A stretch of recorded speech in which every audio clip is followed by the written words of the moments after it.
तो जीआरसी का यूज कैसे करते हैं, मतलब एक्चुअल यूज क्या है इसका?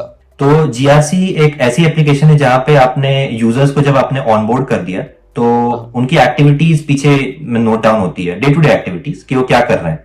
फॉर एग्जांपल उसने आज एक परचेज ऑर्डर क्रिएट की, तो हमने नोट डाउन किया कि वो एक पर्सन है, एक एम्प्लॉय है कंपनी में, और वो 3 परचेज ऑर्डर्स रिक्वेस्ट रोज रेज करता है।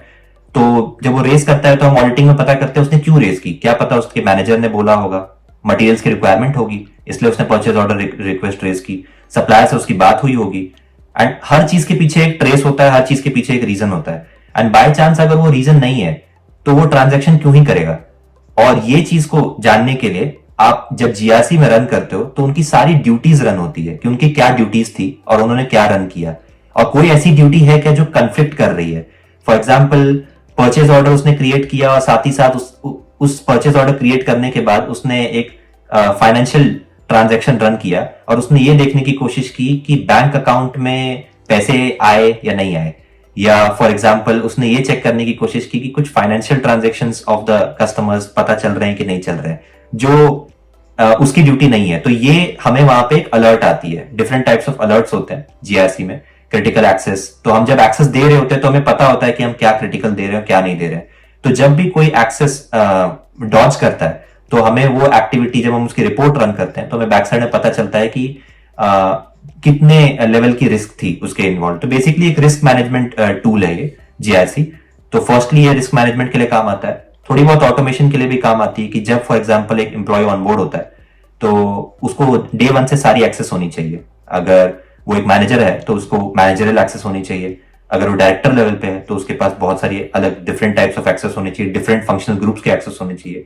तो ये सब चीज का ध्यान रखने के लिए जिस दिन वो होगा ये डिसाइडेड रहती है बाय कंपनी और बाय कंप्लायंस उनकी पॉलिसीज के हिसाब से कि क्या क्या एक्सेस उनको मिलनी चाहिए, इनके अप्रूवर्स कौन होंगे। तो ये सब का ध्यान रखते हुए जीआरसी में डेटा अपलोड होती है।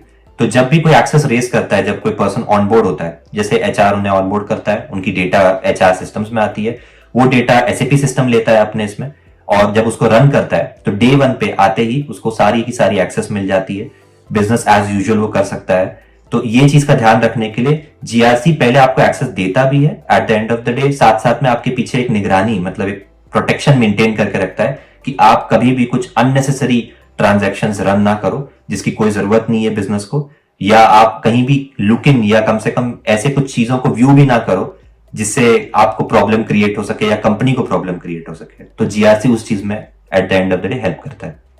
ओके, तो मैं एक चीज से इस चीज से कंक्लूजन निकाल सकता हूँ कि एसएपी का जीआरसी से इंटीग्रेशन होता होगा जिसके थ्रू हम जीआरसी के जिस जीआरसी के थ्रू हम एसएपी में एक्सेस प्रोवाइड कराते होंगे, राइट? Correct, exactly. एंड आपके एक कंक्लूजन और निकलता है आपकी बातों से कि एसएपी सिक्योरिटी में कोई कोडिंग की जरूरत नहीं है। नहीं, बिल्कुल भी नहीं। एसएपी सिक्योरिटी में कोई भी कोडिंग की जरूरत नहीं है।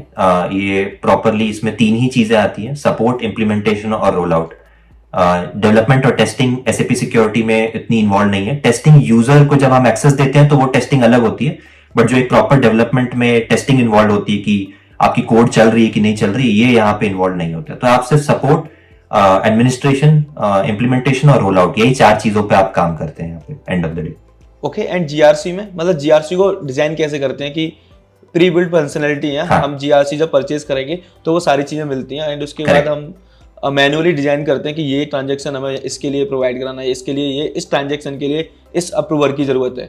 तो वो कैसे डिजाइन करते हैं, राइट, या फिर उसके लिए कोई कोड होता है? ओके, नहीं, तो उसके लिए डेवलपर्स होते हैं इन्वॉल्व, और वो जीआरसी को डेवलप करने के लिए एसएपी एबैप डेवलपर्स थे पहले, आजकल S4 HANA डेवलपर्स आ गए। तो एबैप और S4 HANA तो काफी, मैं व्यूअर्स अगर आपके हैं तो मैं उनको बताना चाहूंगा कि उनके डिफरेंस ये था कि एबैप एक पुरानी कोडिंग टेक्नोलॉजी थी जो चले आ रही थी, और उसमें डेटाबेस एक्चुअली मेंटेन होता था लाइक सुपर कंप्यूटर्स में। बट फाइनली S4 HANA आ गई है तो वो क्लाउड बेस्ड है। फॉर एग्जाम्पल नेटफ्लिक्स कैसे काम करता है, आप जब भी कोई मूवीज ऑन करते हो तो तुरंत आपके क्लाउड पे स्टोरेज रहता है। तो it's just based on that. तो हैना बिजनेस को बहुत सुपीरियरली डेटा तुरंत फेच करके दे देती है। तो इन केसेस में जैसे लाइक आपने पूछा कि क्या हो सकता है, आई मीन वो कैसे फेच कर पाएगा या क्या इंफॉर्मेशन वो दे पाएगा, डेवलप करने के लिए आपको एक वेबडाइन प्रो एप्लीकेशन होती है। उस वेबडाइन प्रो एप्लीकेशन के पीछे आपने थोड़ी बहुत कोडिंग की, एसक्यूएल कोडिंग इन्वॉल्व होती है कि वो कहां से लाइन ऑफ डेटा लेके आ रही है। फॉर एग्जांपल एक्सेस है तो एसक्यूएल लाइन आपको ये देता है कि अच्छा मैं एसएपी सिक्योरिटी के डेटाबेस से जहां हमने रोल्स इतने सारे क्रिएट किए थे वो वहां से फेच करके बताता है कि आप क्या रोल देना चाहते हो। तो ये जो बैक साइड से फेचिंग होती है ये इसमें थोड़ी बहुत डेवलपमेंट और थोड़ा बहुत डेटा एनालिटिक्स में अगर बोलूं तो ये दोनों की कॉम्बिनेशन इन्वॉल्व है जो आप एक जीआरसी टूल को पूरा बना के देती है। एंटायरली कोडिंग नहीं मैं बोलूंगा बट इसके लिए बहुत हाई लेवल या intense level of coding required नहीं है बट थोड़ा बहुत data modulation data analytics and also हल्का बहुत कोडिंग फ्रॉम एबैप और हैना इज रिक्वायर्ड। ओके, एक चीज बताओ, जैसे आपने बात की थी रोल क्रिएशंस की और ट्रांजैक्शंस कोड की, हाँ तो ये हर रोल Right. क्रिएशंस होते हैं वो जो भी कंपनी होते हैं, जैसे मैंने बात की इन्फोसिस की, तो इन्फोसिस का रोल क्रिएशन Right. अलग होगा, एक्सेंचर का रोल क्रिएशन अलग होगा, या सबका सेम होता है? Correct. बस बाद में जब हम ट्रांजैक्शन रन करेंगे, जैसे हमने बोला जीआरसी के थ्रू हम एक्सेस प्रोवाइड करा रहे हैं एसएपी में, राइट? तो हमने ट्रांजैक्शन कोड डाला, उसके थ्रू रोल निकाला, तो वो रोल सबका सारी कंपनी के लिए सेम होता है या हर कंपनी के लिए अलग अलग रोल बनते हैं? नहीं, तो ये कंपनी टू कंपनी डिपेंड करता है उनकी पॉलिसी पे। तो एसएपी ने एक एक रिपोर्ट बना के रखी है कि ये एक प्रोसीजर है, आपको ऐसी चलनी चाहिए। उनकी स्टैंडर्ड बनी हुई है, वो आपकी मर्जी है अगर आपको स्टैंडर्ड पे चलना है तो। कुछ स्टैंडर्ड्स मैंडेटरी होते हैं। फॉर एग्जाम्पल जब आप रोल की नेमिंग कन्वेंशन पे जाते हैं तो स्टार्ट होता है, लाइक फॉर एग्जाम्पल मैं बता दूं कि Z_ पे स्टार्ट हो सकता है, X_Y_ पे स्टार्ट हो सकता है। इनकी कन्वेंशन होती है कि कौन सी मास्टर रोल है, मैंडेटरी रोल है, टेम्पररी रोल है। बट साथ साथ में एसएपी इस चीज की खुली छूट देता है कि आप एक कस्टम रोल बना सकते हो, मतलब आप अपने हिसाब से नेमिंग कन्वेंशन डाल सकते हो। बट वो हमेशा सजेस्ट करता है दैट आप बिजनेस पे स्टिक टू रहे तो वो इजी रहेगा।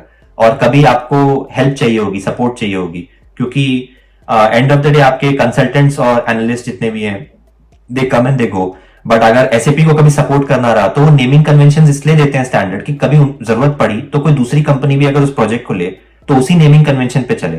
फॉर एग्जाम्पल अगर इन्फोसिस और एक्सेंचर ने कोई प्रोजेक्ट ली है किसी कंपनी की and that is a pharmaceutical company, तो फार्मास्यूटिकल के हिसाब से उन्होंने सारे एब्रीविएशन यूज किए, मेडिकल टर्म्स यूज किए एंड बाय चांस वो प्रोजेक्ट इन्फोसिस एक्सेंचर से हट के बस कंपनी का विश था, they wanted to switch to Wipro. तो विप्रो के पास जब आती है तो विप्रो को नेमिंग कन्वेंशन डे वन पे समझ में नहीं आएगी, इसलिए स्टैंडर्ड नेमिंग कन्वेंशन कोशिश की जाती है कि जितने आप स्टैंडर्ड नेमिंग कन्वेंशन पे स्टिक टू रहो उतना अच्छा है। वरना आप कस्टम बनाते हो तो साथ साथ में आप उसमें डिस्क्रिप्शन तो लिख ही सकते हो, बट थोड़ा टफ हो जाता है अंडरस्टैंड करने के लिए। तो उनके तरफ से पैच और इंफॉर्मेशन आते रहती है एसएपी से ईयरली वाइज कि किस तरह की नेमिंग कन्वेंशन आपको यूज करनी चाहिए, कोई अपडेट आया है क्या मार्केट में नया, सो दैट आप उस पर स्टिक टू रहो और कभी भी आप लूज आउट नहीं करो जो भी और करंट ऑनगोइंग ट्रेंड है।